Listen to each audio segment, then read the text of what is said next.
Мәжіліс депутаттары Атырауға іс-сапары барысында не айтты? Атырауда сұйытылған газ жеткілікті ме? Атырау-Астрахань тас жолының жұмысы қалай жүруде?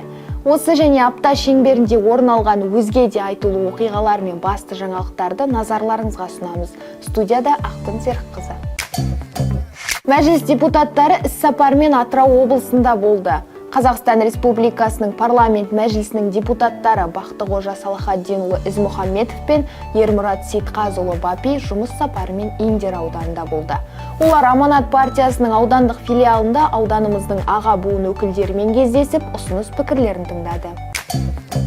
Атырауда жалпыға бірдей декларациялаудың 3-ші кезеңі басталды. 2024 жылғы 1 қаңтардан бастап заңды тұлғалардың басшылары мен құрылтайшылары, жеке кәсіпкерлер және олардың жұбайлары үшін декларациялаудың 3-ші кезеңі басталды. Жалпыға бірдей декларациялаудың басты мақсаты көлеңкелі экономикамен күресіп, сыбайлас жемқорлыққа қарсы құралды қалыптастыра отыра ел бюджетін толықтыру. Атырауда қызылша ауруын жұқтырғандардың басым бөлігі 14 жасқа дейінгі балалар.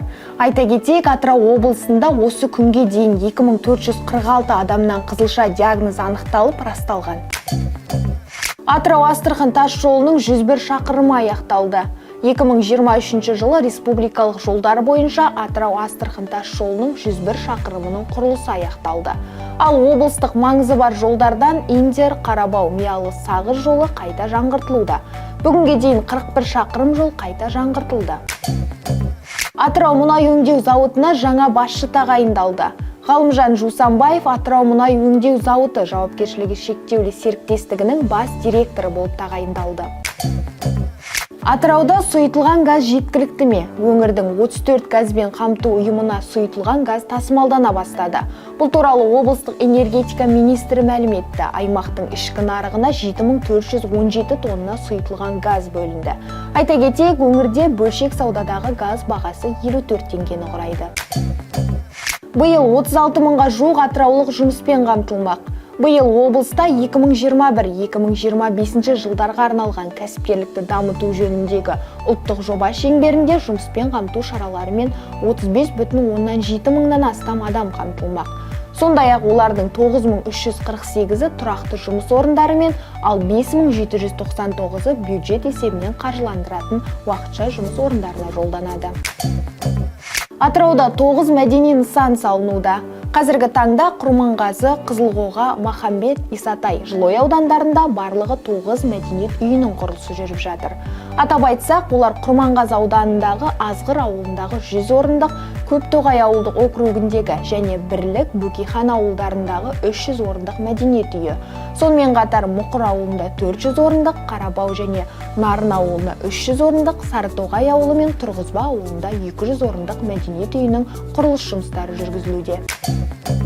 Атырауда қант стикерлерінің өндірісі іске қосылды.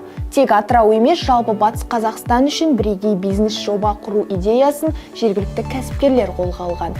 Бүгінде бұл өнім Атырауға елдің оңтүстік өңірлерінен әкелінеді. Жұмысын жаңа бастаған кәсіпкерлерге облыстық кәсіпкерлер палатасы консультациялық қолдау көрсетіп отыр. Атырауда мұнайшылар сарайынан театр ашылды. Театр 2014 жылы өңір жастарынан құрылып, өздіктерінен еңбек етіп, өнердің туын көтерген. Өнерге ынтық жас буын ұжымы жастар театры деп аталып, аудандарға, көршілес облыстарға сапарлар ұйымдастырып, тіпті шетелдік театр фестивальдерінде топ жарған. Театрда бүгінде 25 актер жұмыс істейді.